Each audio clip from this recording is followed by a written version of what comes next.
Welcome back. You are listening to the Labor Forum here on WRFG 89.3 FM. I'm Diane Mathewitz and co-host Paul McLennan is here. And we are welcoming our guest, Verdaillia Turner, to our desk here in front of the camera. Our program is being live streamed. I always forget to make sure you know that you can actually watch the Labor Forum as it is being broadcast, and then you can go to the Labor Forum YouTube channel and view it. You also can always get an audio copy there as well. So, Verdaillia, president of the Georgia Federation of Teachers, president of your local of AFT, and probably one of the best spokespersons for the needs of teachers and students and parents and the community on this issue of education and so-called education reform. Welcome to the Labor Forum. You've been here before. We're always happy to have you back. Glad to be here. Thank you. Okay, well, we originally, this is so crazy because we asked Verdaillia to come on some days ago, and at that time we thought our main thing is we're going to talk about the governor's plan to take over so-called failing schools and the upcoming event that she's working on for February 9th. And then lo and behold, the superintendent of the Atlanta Public Schools now has her own privatization plan that was just released to the school board this afternoon. So we have a lot to talk about, and unfortunately not as much time as we need. But we're going to start with the main deal, or maybe not the main deal, but the first deal, which was Governor Deal, and his idea of developing and having a ballot initiative this fall. People have to vote on this, that will allow the state, particularly a governor appointee, to take over so-called failing schools. So, Verdaillia, if you can do this in like a couple minutes, explain what exactly this Opportunity School District, which is a takeover. Yes, it is. Governor Deal has given us a bad deal. It's called the Opportunity School District, and the language on the ballot in November should read, "Shall the Constitution of Georgia be amended to allow the state to intervene in chronically failing public schools in order to improve student performance?" Well, that sounds good because most folk are not going to read the bill. And people are concerned, and rightfully so, and we're glad they're concerned about improving schools, which we will always have to continuously improve as long as humans are breathing on earth. But what the governor has done, he's patterned this takeover bill, and that's exactly what it is, after the Recovery School District in New Orleans, and in that state now they have various Recovery School Districts by statute. The New Orleans Recovery School District is the worst performing in all parishes in the state. It has already failed. We know that in 2014, 75% of the graduates couldn't make a high enough score in the ACT to get into a 2-year college. But the only way that our governor can take all of our tax dollars is through a constitutional amendment. And this is the reason why he's pushing for it. And if he has his way, there are some fundamental rights that he will definitely be able to violate if we vote for this, what I call a pig in lipstick.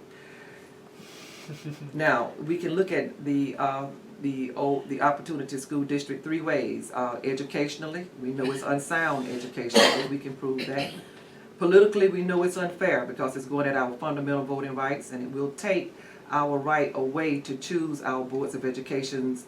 In other words, when we choose the Board of Education, they make various decisions, but when he grabs the schools, these boards of education will have no voice.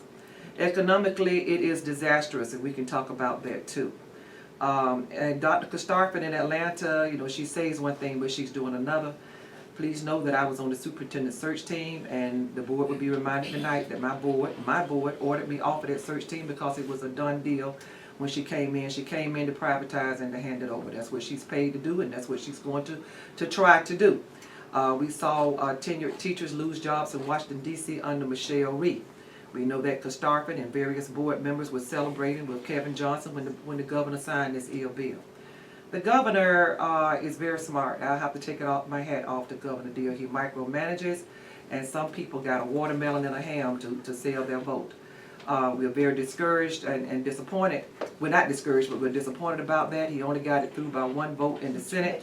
This woman she was a Democrat, an African-American woman, used to be an educator, but she got so many millions of dollars to put up a building in Albany State College for that, and they would have gotten the money anyway, but they let the statute of limitations run out. So that shows you what they were and were not doing in Albany.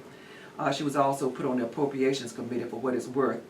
And then there were 2 votes that the governor managed to get out of the House. And let us say that we certainly hope that the House improves this year, because they will have an opportunity now to vote on what the real language ought to look like. Many people who would have voted against this bill simply were not there the day that the governor counted. That's why I say he's a micromanager, almost at the end of the session. And he counted the votes, he got the votes, and we lost it by 2. Now, if you want me to address educationally why this is unsound, I can quickly. Number one, there's no evidence where there are no education interventions in this bill, but there is evidence behind this bill. There is evidence.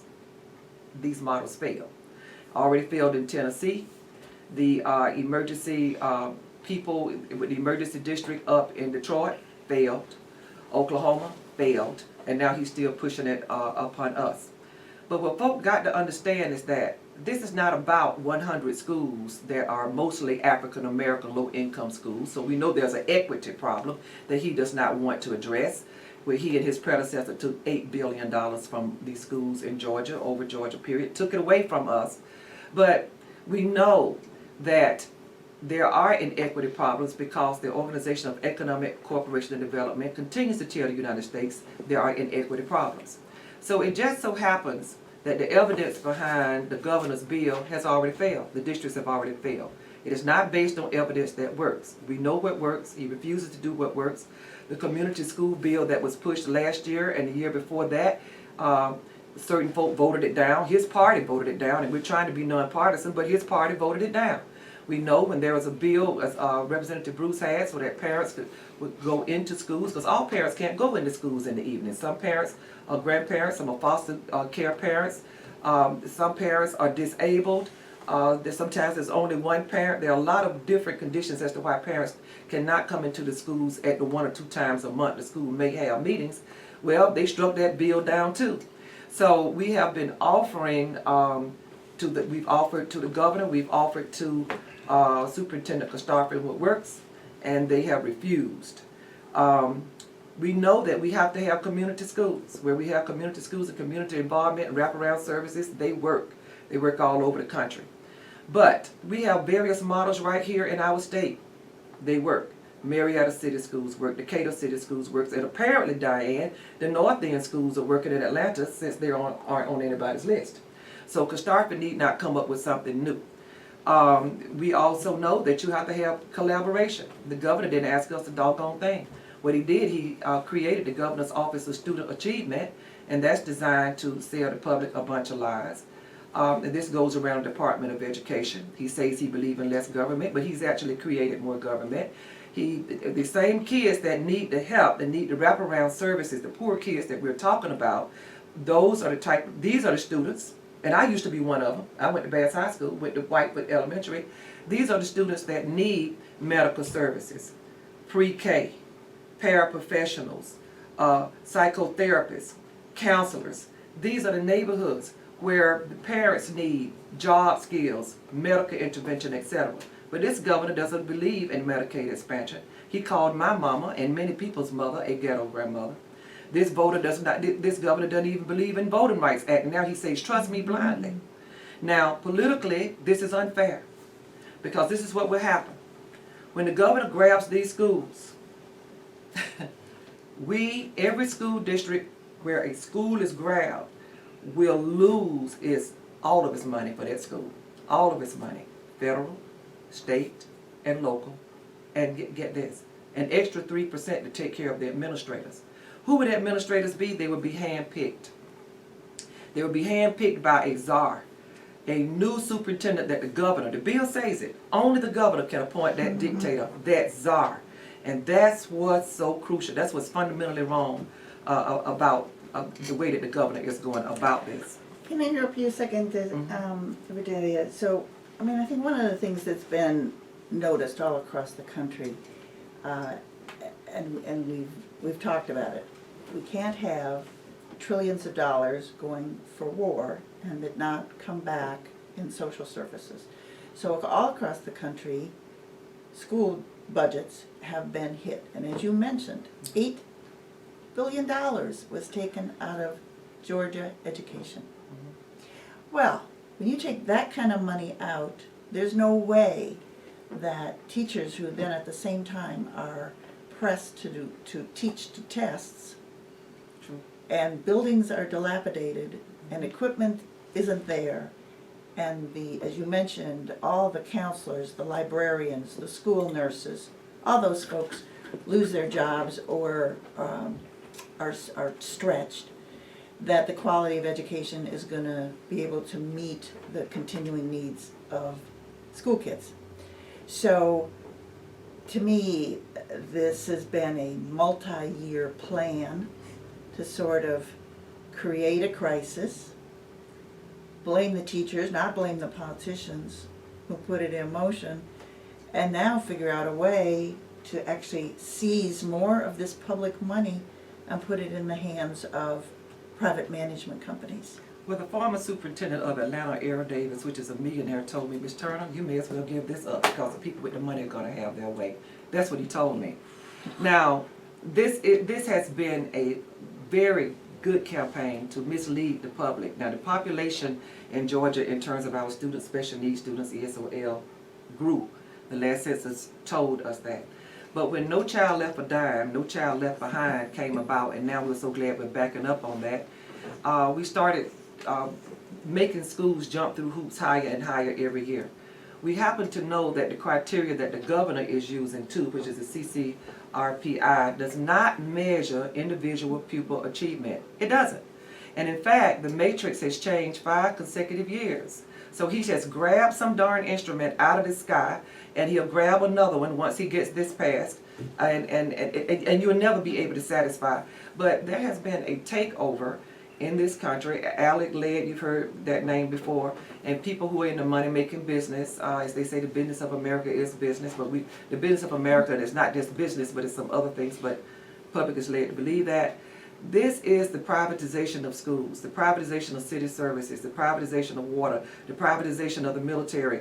This is about folk with money making more money and getting it from us. So when these schools are handed over to private operators, by the way, which are not accountable to anybody, then that's our tax money. People are saying, well, Turner, we have to do something to improve our school. Yes, there is no silver bullet. There is no way Kastarfin can turn Atlanta schools around in 6 months. She is flat lying to the public if she says she can. If she can do that, then, man, my God, then she may as well cure cancer. She may as well cure AIDS. We already know it can't, but they can tell lies in terms of the matrix, and they can tell lies to the public in terms of what the standards are. They can change the standards. By the way, some of the television stations have told me that Dr. Kastarfin in Atlanta would not give them an interview. She stayed hidden. They didn't even know if she was still breathing the first 3 or 4 months of the year, but all of a sudden she's calling them up, trying to get on their agenda and trying to sell a pack of lies. We knew what Kastarfin was about when she came in Atlanta. She is about privatizing schools. That's exactly what she's done. When the that's what she's trying to do. When the AFT backed away from the school board elections, you remember that, Diane, we were the only organization in that runoff, and Mayor Kasim Reed got into that race, and he went against us. And 3 TFA, Teach for America folk, won. And you have another one that's on the board, and that's Courtney English. Courtney taught school 1 year under TFA, conveniently jumped down, and then all of a sudden, the day of qualifying, the last day, the other man got out of the race and he got in. That's how he got there. And they have been bullied, and they've been, 2 or 3 have been bullied, not all of them. But they have been on the fast track to do whatever some folk at City Hall wants, and some folk at City Hall are doing exactly what the governor wants. That's why they called the governor Batman and called themselves Robert, and I think folk know exactly who I'm talking about. So there are no sacred cows here, and we are tired of education being lied on and our teachers being lied on. When Kastarfin went out to the schools and told these teachers that they were going to have to reapply, she then got angry when some of them walked off the job. And, you know, it's a good thing that I'm not calling the shots, because I ask every one of them to walk out right now, shut them down, because this city does not believe in anything in doing right. Stop letting these people run over to community schools and give you cake and donuts and act nice and sling hair and smile in your face. let me stop. and tell a bunch of lies and then intimidate teachers. And then turn around and say, oh, I'm on the back of a cheating scandal. No, you're not on the back of a cheating scandal. Aaron Davis was here 2 years and he stripped this district of everything that was brought in for extra money so that we could attend to the inequities. That's what Aaron Davis, the predecessor, did. Then when this woman was the sole pick, the sole one, I guess the only one in the United States, we spent hundreds of thousands of dollars looking for a superintendent. And then here Courtney, he defends putting this superintendent in, and she plays nice. We knew exactly what she was going to do. But she abandons what's working in Austin, Texas. In Austin, Texas, right now you have community schools, and they're working well. How come they can't work here? Again, because they're going to run over all through February. They're going to tell the neighborhoods this is what's going to happen, and blah, blah, blah, blah, blah. And then they act like the teachers are at fault. The teachers do not assign themselves to these schools. Now, here's a novel idea. Switch out personnel. Take the North End schools, put them on the South Side. Take those teachers, put them on the South Side. There's a novel idea. That's just one treatment. But whatever the North Side schools have, and thank God for the North Side schools, parents are very motivated there. Many of those parents are housewives. Some of them have extra incomes. Many of them make 6 figures, and that makes differences in schools. The research tells us that 65 to 70% what children retain, they retain it from outside experiences, outside of the classrooms. So the schools that need the most are getting the least. So now Kastarpin is saying, I'm going to outsource these schools. I'm going to get rid of these teachers, and I'm going to close these schools down. The problem with Atlanta schools are top-down policies. Top-down policies. No real collaboration. And everything we've offered the Atlanta Board of Education, they played politics, and they stood down, and they ignored us because they've been allowed to. The same thing with the Gold Dome. What's wrong with our children in Georgia? The Gold Dome. Top-down policies that have failed. Everything that teachers have been asked to do, we have walked lockstep. Every year something changes. The evaluation continues to change. The curriculum continues to change. So it's not the teacher's fault. Atlanta, uphold your teachers. Get rid of your board. We want to ask for a recall for that Board of Education. We want Dr. Kastarpin to step down, and to step down fast right now. Verdaillia, I have a question. Maybe this is a coincidence, maybe not. But MARTA brought someone in to run MARTA from San Antonio. So that's 2 people from Texas that we're dealing with. And he's running a privatization agenda, which the board passed last year in November, I think, to privatize the mobility service that serves the disability community.